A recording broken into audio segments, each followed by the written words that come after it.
Ari studio. Welcome. Thank Nice you. to have you here. Yes, so you're with Pixelife. Pixelife, he brings your walls to life, right? Wonderful. Yes, no, absolutely. So I was thinking that it's so valuable and priceless to ask Ari more questions about sales and marketing because you have more than 20 years of experience in advertising and marketing and doing it and teaching it and working with customers. So like right, like this is the person to talk about. Thank you. And today we'll be talking about our subject is hard sales versus subtle sales. And tell me what is sales? We all know what sales is. It is sales is a process that you deliver a value to an end user. Always in the process of sales, there should be a value. So the companies that are more successful in sales are the companies that their value proposition is stronger, it's more tangible, Right. and they broadcast it, they market it better than everyone else. Right, I'm writing it down, right? So should you?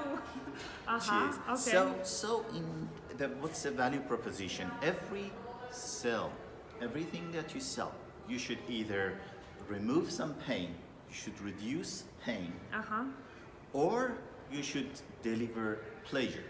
Right.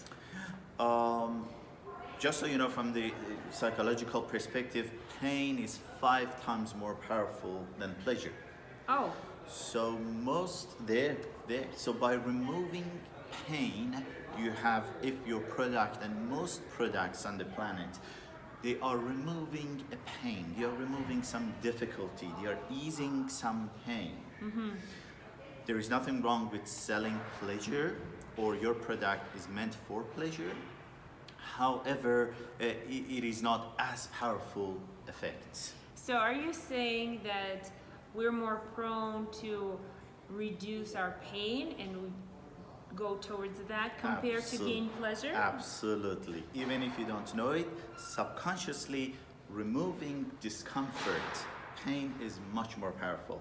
A very, very quick example is, for the longest time, I thought I work with artworks. Right. Beautiful things. Yes. Therefore, there is no pain in what I do. Yeah. I am delivering pleasure. Exactly. When I realized I am actually reducing pain, or what I do takes away some discomfort, made me so much, made my value proposition so much stronger. I see. This is a big one, right? This is a big one. This is so no matter what you do, you need to find out where is it that there's pain in what you do, right, for your customer. There you go. There you go. Look at Microsoft Word. Or Word, or those Google Docs and all of that. They take away the pain of rolling paper into the typing machine and the misery, and you make an error, your life is ended. So you're removing pain by that. So. Gotcha. Okay. This is very important for everyone to understand. And now, number 2, we'll be talking about conventional advertising versus modern advertising. So then again, this is a little bit obvious, meaning that we all know the conventional and the older methods of promoting a product, right, to the new ones, naming social media, TV. Back in the day, even TV and radio didn't exist, right, but advertising still very much existed, and marketing your product was a necessity.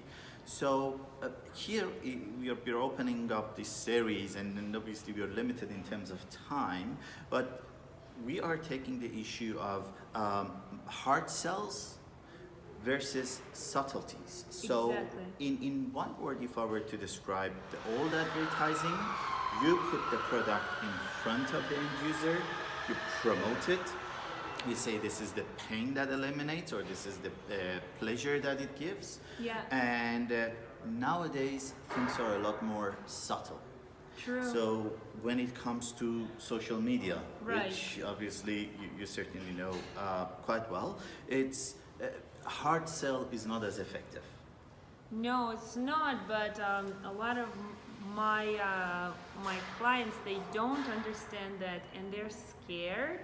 They're like, we want to continue showcasing our product this way, this way, this way, that way, and I don't know why they do that. It doesn't work. Statistics show, analytics show that it doesn't work anymore.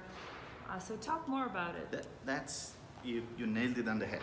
We are all emotional about our businesses. We are proud of the businesses that we make. Every one of us, the product that we sell. So subconsciously, we like to talk about it. If you Yes. leave me alone for 20 minutes, I like to talk about how great this is Or and how 2 lovely hours, it is. how we want to talk about it, right? You can talk for hours. It is. So it's, and there is nothing wrong with that. It's just people are bombarded with advertising these days, and no person is going to come by and say, my product is not great, my product is not the best, and so on and so forth. So people are bombarded by this. So the last thing they want to see is the next person come by and go, look at how great I am or how great my product is. So in our next series that we'll be talking about creativity, we should realize that. We should combine that passion that we have to talk about the company with what is effective. I You can stand see. in front of a camera all day and talk about this is great and I'm great and I do this and I do that, and or you can lead in ways that you do show expertise in what you do. You do show quality in what you do. And human psychology, obviously we're going through a lot of change with the digital marketing, social media, new Right. lives that we're all living, is we're gonna have to be creative in finding ways that you can deliver the message. One thing I can say is the process of delivering a message is longer. So while before Right, you true. would say, there is a vacuum cleaner, this is what it does, and this is how much it costs, right there and then you would have a sale.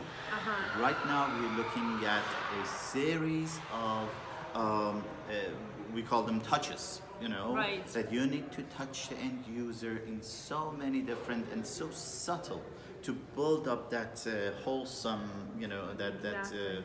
holistic image that you want to build about your business. Okay, so are you telling me that creativity is very important in business strategies?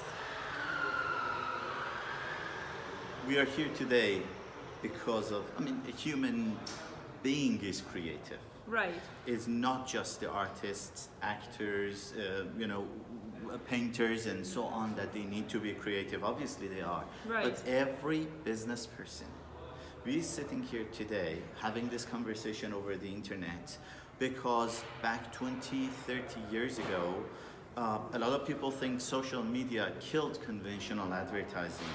No, Okay. conventional advertising was dying because it became, you know, it was just so ordinary. And once we get to the creativity video, I'll explain the relationship between expertise and creativity, and what happens when you get to the pinnacle of expertise is your creativity starts dropping, and why is social media was born out of necessity. So it was those creative people that they delivered us the iPhones, they delivered us, and all of this came together at the same time. And the result of that was dying of conventional advertising. Okay then, I want to thank you, Ari, for this topic. That was Yes. very important, and I want to talk about this creativity because I thought it wasn't as important. Now you're saying to me that this is the key importance is to be creative while doing business. So yes, we'll talk about it more. Thank you so much, guys, for listening, and speak to you soon. Bye. Wonderful.